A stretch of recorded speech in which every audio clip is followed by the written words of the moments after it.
Om Sri Raghavendraya Namaha Satyameva Jayanti Na Anruta. Continuation of story Divine Friendship between Sri Krishna and Sudama. Let's continue from part 2. With unwavering devotion in his heart, Sudama set out on his long journey to Dwarka. Every step he took was accompanied by the sweet chant of Sri Krishna's name. As he walked, he came across a crystal clear stream, its waters shimmering under the sun. Overcome with reverence, he cupped his hands, gathered the pure water, and said, I will use this sacred water to perform Abhisheka for my beloved Sri Krishna. Further along his journey, he came upon a serene lake filled with blooming lotus flowers, their fragrance carried by the gentle breeze. He thought to himself, these divine flowers will be a beautiful offering for Sri Krishna's queens. Carefully, he picked a handful of the finest lotuses, holding them close to his heart. With poha tied securely in the corner of his tattered shawl, a vessel of sacred water in one hand, and a bundle of fragrant lotus flowers in the other, Sudama finally arrived at the grand gates of Dwarka, the city of his beloved friend, the Supreme Lord Sri Krishna. As Sudama reached the grand entrance of Dwarka, he was stopped by the palace guards. One of them looked at him with curiosity and asked, Who are you, Brahmin? What brings you here? With a humble smile, Sudama replied, I have come to see my dear friend, Sri Krishna. The guards exchanged amused glances before bursting into laughter. Our great king, Sri Krishna, is your friend? Look at yourself dressed in torn rags, frail and weak.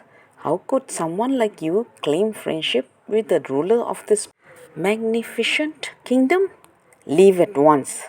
Undeterred by their mockery, Sudama folded his hands and gently pleaded, Please, just go inside and inform Sri Krishna that his old friend Sudama has come to see him.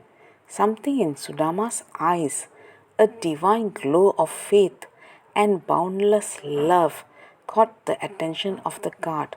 Moved by the purity in his gaze, the guard hesitated, then nodded and said, Wait here, I will seek permission. The guard stepped into the opulent palace and called out loudly, Your Majesty, a poor Brahmin stands at the gates, claiming to be your childhood friend, Sudama. Shall I send him away? The moment Sri Krishna heard the name Sudama, Sri Krishna immediately rose from his throne, his heart overflowing with joy, with urgency in his voice. He commanded, Bring him to me at once. Sri Krishna, accompanied by his queens and many attendants, rushed to the palace entrance to welcome Sudama. As Sudama stepped forward, his eyes met the mesmerizing gaze of his beloved friend, Sri Krishna. At that moment, Sudama's heart overflowed with devotion and tears streamed down his face. With a choked voice, Sudama whispered, My lord, Sri Krishna, and bent down to touch Krishna's feet. But before he could, Sri Krishna swiftly pulled him up and embraced him tightly, exclaiming, My dear friend Sudama, it has been so long since I last saw you. Everyone around stood in stunned silence, watching in awe.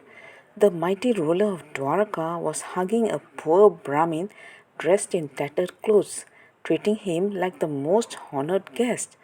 With great affection, Sri Krishna held Sudama's hands and led him into the grand, beautifully adorned palace hall. Sri Krishna seated Sudama with care and then turned to his wives, saying, Bring water and sandalwood. To everyone's amazement, Sri Krishna himself knelt down gently, washing Sudama's weary feet and applying fragrant sandalwood paste. The sight left the onlookers astonished. How could the Supreme Lord, the King of Dwarka, serve a poor Brahmin with such love and reverence? Smiling, Krishna addressed the gathering. This is my dear friend Sudama. We studied together as children. He is a Brahmin of the purest heart. Sri Krishna then instructed his attendants to prepare a bath, fetch garments, and fine ornaments for Sudama. Clad in his new attire, Sudama radiated with divine grace, looking no less than a celestial being.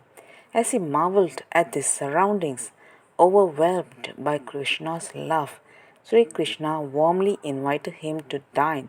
The two old friends sat together, sharing a joyous meal, their hearts filled with happiness as they reminisced about their childhood days.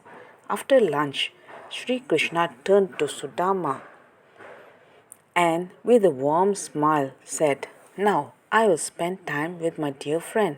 With genuine affection, he asked, "Sudama, how have you been? How is your family? What brings you here? And how can I help you?" Sudama, with great humility, replied, "By your divine grace, everything is well, my lord." Sri Krishna then leaned forward eagerly, his eyes twinkling with nostalgia. "Tell me, my friend, what have you brought for me as a token of our childhood memories?" Sudama hesitated, feeling embarrassed by the simplicity of his offering. He slowly untied the small bundle of poha his wife had packed and said, "My wife insisted that I visit you and seek your blessings. She gave me this poha as an offering for you." As soon as Krishna saw the poha, his face lit up with childlike joy.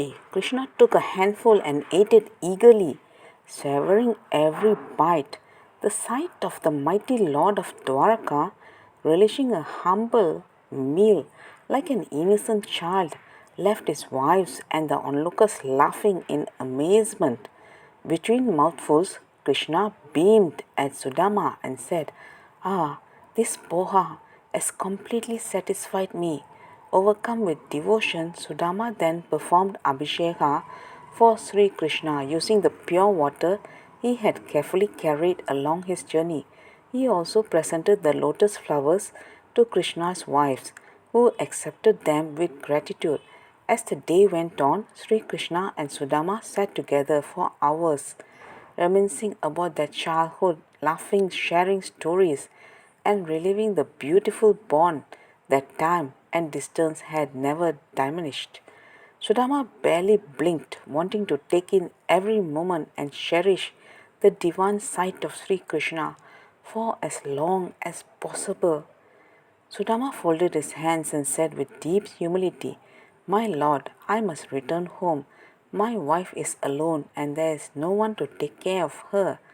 Sri Krishna, unwilling to let him go so soon, gently urged, "Stay a few more days, my dear friend." With eyes brimming with gratitude, Sudama replied, "This divine meeting is a blessing I will cherish for the rest of my life. Your kindness knows no bounds, and I consider myself the most fortunate soul on this earth." Sri Krishna, deeply touched, walked with Sudama to the palace gates. With a loving embrace and a warm smile, he bid farewell to his dearest friend, watching him depart with a heart full of love and unspoken blessings. Let's continue in the next chapter. Thank you. Bye bye.